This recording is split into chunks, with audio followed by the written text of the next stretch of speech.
The old mansion stood alone, a silent sentinel on the edge of town, its dark silhouette etched against the stormy sky. The air around it seemed to hum with an eerie energy, as if the very walls of the mansion held secrets long forgotten. Blackwood Hill loomed over the town, casting long shadows that seemed to stretch out like fingers, reaching for the unsuspecting. The hill itself was a place of legend, a place where the boundary between the living and the dead seemed to blur. It was a place of whispers where the wind carried the voices of the past, and the rustling leaves seemed to murmur secrets to those who dared to listen. The townspeople spoke in hushed tones, their voices tinged with fear and reverence. Locals spoke of General Lorion, a man whose name was synonymous with mystery and tragedy. His story was one of valor and betrayal, of a life cut short under circumstances that were never fully explained.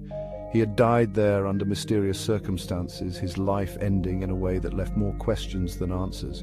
His portrait, a stern figure in a military uniform, seemed to watch over the mansion, a reminder of the past that refused to be forgotten. The mansion became his tomb, a place where time stood still.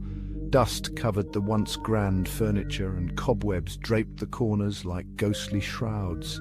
It was as if the mansion itself mourned the loss of its master. No one dared to enter, not after dark. The creaking doors and darkened hallways held too many memories, too many echoes of the past. The mansion was a place of fear, a place where the brave became the haunted. Some said the general still walked, his restless spirit unable to find peace. They spoke of sightings, of a shadowy figure glimpsed in the windows, of ghostly apparitions that roamed the dark hallways, a restless spirit trapped within those walls, forever bound to the place where his life had ended. The mansion was his prison, and he its eternal warden, watching over the empty rooms and silent corridors. I had come to Blackwood Hill seeking answers, drawn by the stories and the mystery that surrounded the mansion. As a paranormal investigator, I had seen many things, but this place was different. It called to me in a way I couldn't ignore. As a paranormal investigator, I was drawn to these stories, to the unexplained and the unknown. I spent hours researching old documents, examining dusty books, and looking for any clue that might shed light on the general's fate.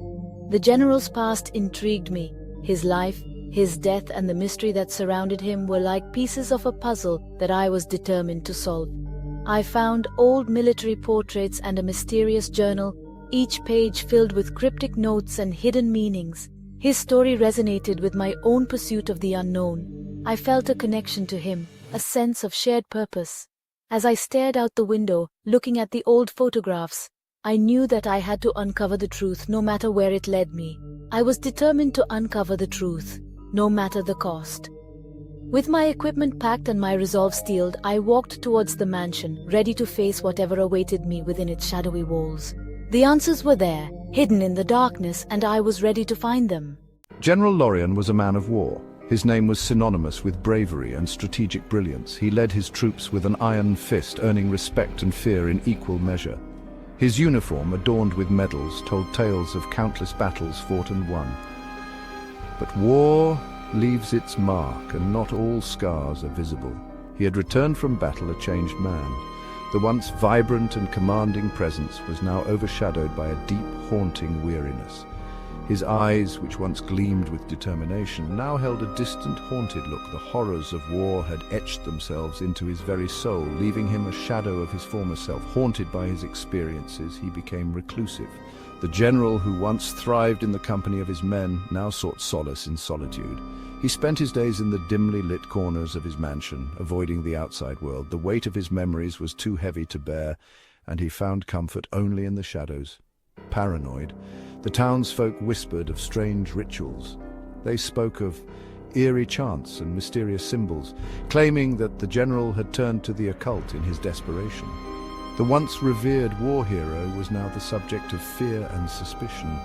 The small town buzzed with rumors, each more outlandish than the last, of late-night screams echoing from the mansion. The once grand estate had become a place of dread. Neighbors reported hearing blood-curdling screams in the dead of night, sounds that sent shivers down their spines. The mansion, once a symbol of pride, was now a source of terror. Then silence. The general was found dead. His lifeless body was discovered in the very room where he had spent most of his days. The silence that followed was deafening, a stark contrast to the chaos that had preceded it. The town was left in shock, grappling with the sudden and mysterious loss of their once great hero. No signs of foul play, but the circumstances were odd. The investigators found no evidence of an intruder or struggle. Everything seemed in place, yet something felt off. The general's death was shrouded in mystery, leaving more questions than answers. The investigation was inconclusive. Some believed it was suicide. Theories abounded, each more speculative than the last. Some said the weight of his memories had driven him to take his own life, unable to escape the ghosts of his past. Others were not so sure. Others, something more sinister. The rumors began. Whispers of dark forces and malevolent spirits spread like wildfire. The town was gripped by fear, each resident looking over their shoulder, wondering if they too would fall victim to the same fate. The haunting started soon after. Objects moved on their own. Furniture would shift inexplicably and items would disappear, only to reappear in strange places. The mansion seemed to have a life of its own, as if the general's restless spirit was still present, unable to find peace. Whispers followed people through the halls. Visitors reported hearing faint ghostly murmurs as if the walls themselves were speaking. The whispers were unintelligible, but their presence was undeniable, adding to the growing sense of unease. The mansion became a place of fear, a monument to a troubled past. It stood as a grim reminder of the general's tragic end and the dark legacy he left behind. The once proud estate was now avoided by all, a haunted relic of a man who could not escape his own demons. I stepped inside the mansion. The air grew cold. Dust swirled in the dim light. The silence was heavy, oppressive. I felt a presence, watching me. I explored each room. The library was in disarray. Books scattered across the floor, as if someone had been searching for something or trying to send a message. In the general's study, I found his journal. The entries were cryptic, filled with paranoia and fear. He wrote of shadows, of voices calling his name. He believed he was being watched, hunted, by something he couldn't explain. I continued my investigation, determined to uncover the truth. I felt drawn to the attic. A sense of urgency compelled me forward. The air was thick with anticipation. Something was waiting for me up there. I could feel it. As night fell, the mansion came alive. Floorboards creaked. Whispers echoed through the empty halls. I felt a cold hand on my shoulder. I turned. No one was there, but I wasn't alone. The general's presence was growing stronger. I could feel his anger, his confusion, his despair. In the dusty attic, I found an old Ouija board, covered in cobwebs, but strangely compelling. I decided to conduct a séance, to communicate with the general's spirit. The room grew colder. The air crackled with energy. The planchette moved slowly at first, then faster, spelling out a message. Not alone. The message sent chills down my spine. I was not alone in my pursuit of the truth. Someone or something else was here, watching me, guiding me. But why, and what did they want? Section 6. The Portrait's Gaze. I continued my exploration, drawn to a portrait of General Lorion. His eyes seemed to follow me. A sense of unease washed over me. I examined the portrait closely, noticing something strange. A slight discoloration on the canvas, almost imperceptible. I reached out to touch it. As my fingers brushed against the canvas, a hidden compartment sprang open, revealing a small leather-bound journal. This was no ordinary diary. It was the key to unlocking the mystery of General Lorion's death and the secrets that haunted this house. Section 7. The Truth Unveiled. The journal contained the general's darkest secrets. He hadn't died by his own hand. He had been murdered, poisoned by his closest confidant, a man driven by greed and envy. The journal revealed the killer's identity and the motive behind the general's demise. The truth was out there, hidden in plain sight. The killer had framed the general's death as a suicide, using the rumors of the general's madness to their advantage. They had gotten away with murder, but the general's spirit remained, trapped, seeking justice. Section 8. A final confrontation. Armed with the truth, I confronted the killer.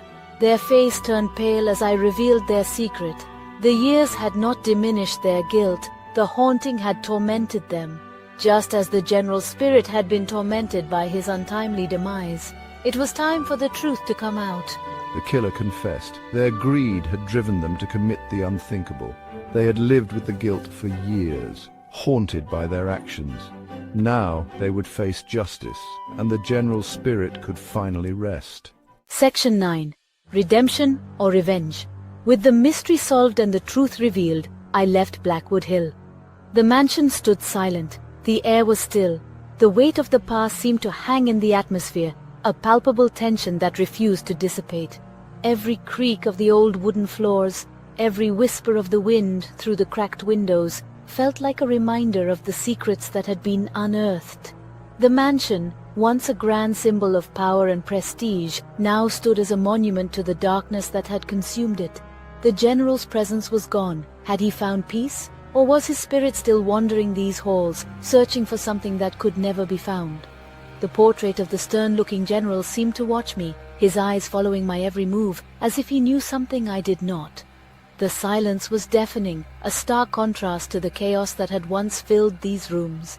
Or had he exacted his revenge? The broken picture frame on the floor, the mysterious shadowy figure in the distance, all seemed to suggest that the story was far from over. The mansion held its breath, waiting for the next chapter to unfold. The shadows seemed to move of their own accord, whispering secrets that I could not understand. The answer, like the mansion itself, remained a chilling mystery. The fog rolled in, enveloping the house in a shroud of uncertainty. It was as if the very air around Blackwood Hill was alive, pulsating with the energy of the past. The eerie silence was punctuated by the occasional distant sound, a reminder that the mansion was never truly at rest. Some secrets, I realized, are best left buried. The old unmarked grave in the misty cemetery seemed to agree. The ancient overgrown tombstone stood as a testament to the lives that had been lost, the stories that had been forgotten. But even in death, the past refused to be silenced. The whispers of the dead seemed to echo through the fog, a haunting reminder of the mansion's dark history. As I drove away, I couldn't shake the feeling that the story wasn't over. The road ahead was shrouded in mist, the silhouette of the mansion fading into the distance. But the memories of Blackwood Hill lingered, a constant presence in my mind. The questions that remained unanswered gnawed at me, a reminder that some mysteries are never truly solved. Some mysteries, it seemed, never truly die. They linger in the shadows, waiting to be discovered. The dark, misty forest that surrounded the mansion seemed to hold its own secrets. The abandoned, creepy house at its heart a beacon for the curious and the brave. The air was thick with anticipation, as if the very trees were whispering tales of the past. They linger in the shadows, waiting to be discovered. The eerie silhouettes in the foggy alley seemed to beckon, inviting me to delve deeper into the mystery. The shadows moved with a life of their own, a constant reminder that the past is never truly gone. It waits patiently for someone to uncover its secrets, and the mansion on Blackwood Hill held more secrets than I could ever uncover. The fog that surrounded the old, abandoned mansion seemed to pulse with hidden energy, a reminder that the story was far from over. The mysteries of Blackwood Hill would continue to haunt me, a constant presence in my mind. And as I drove away, I knew that I would never truly leave the mansion behind. Its secrets would follow me, a shadow that I could never escape.